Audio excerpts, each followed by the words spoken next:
You can almost picture President Biden's handlers sitting him down last week and giving him instructions like, Joe, something's going to happen next week. We're sending you to the beach for a little while. Don't ask any questions. Keep your hands to yourself, your mouth shut, apply your sunscreen. And for the love of God, don't do anything to embarrass yourself again. Of course, that's how these conversations must go. The timing for this whole getaway for our commander-in-chief is super convenient for him. This was like whisked away right as the DOJ mollywopped former President Trump with yet another criminal indictment in order to just distract the public from, I guess, the firestorm surrounding his problem child, Hunter, the 50-something-year-old man who should be able to fend for himself.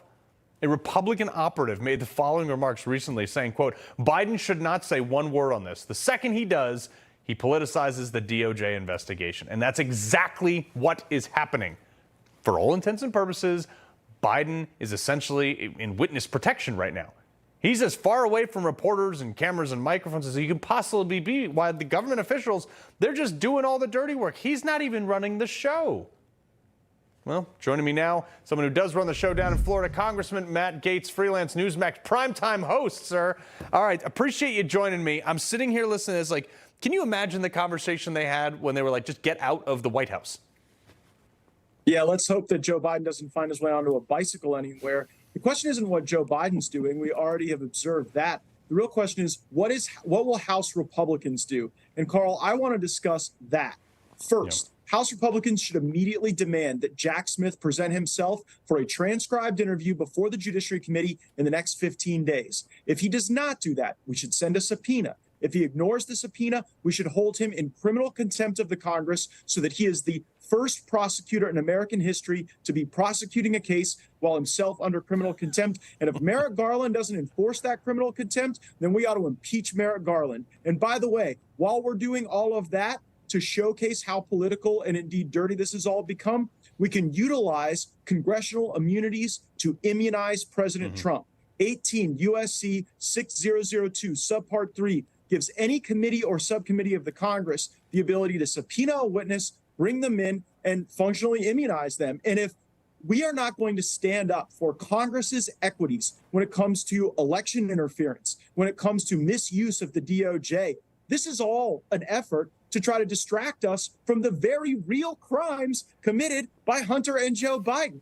It's not a coincidence that Joe Biden is going to the beach now, but it is especially not a coincidence that on the heels of their former business partner, Devin Archer, saying that Joe Biden was functionally the closer, the guy that gave the credibility to the Biden brand for them to engage in international influence peddling, that just on the heels of that, now this indictment reads like a torturing of First Amendment protected activity. If you don't like the way they run elections, if you want a better way, if you want to offer a constitutionally contemplated objection, they want to make a criminal of you. That's a dangerous thing for the country. And if the House Judiciary Committee and House Republicans won't stand up for our republic, then what is the point of having us there anyway? I know. Well, you know, there was recently some commentary on CNN of all places, which is just the absolute worst.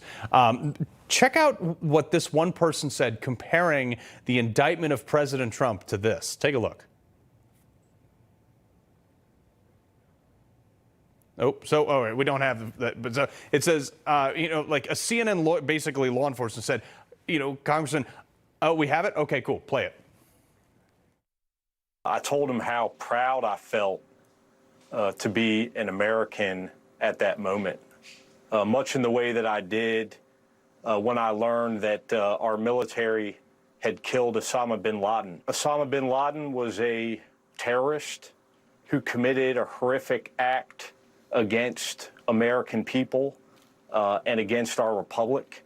And I believe that Donald Trump is a terrorist who committed horrific acts against the American people.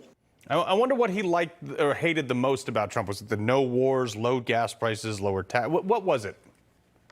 Yeah, I mean, it's a sick comparison to suggest that sending planes through buildings to kill thousands of our fellow Americans, destroy our economy, and send our military into great consternation over the attack on the Pentagon, that is somehow analogous to saying that we ought to have an objection and have people peacefully and patriotically protesting. I mean, there were people who had permits outside the Capitol for a peaceful demonstration like we see, frankly, many days at the Capitol. And the fact that barriers were taken down and it was a confusing riot-like situation is obviously not something to celebrate, but it's also not something that puts any criminal culpability on President Trump. We don't need Jack Smith to tell us what happened on January 6th. We watched President Trump say that people should be peaceful and patriotic and have their voices heard. And by the way, not for nothing, Carl, but no Republican has been sworn in president of the United States absent some Democrat objection to the electors since George Herbert Walker Bush.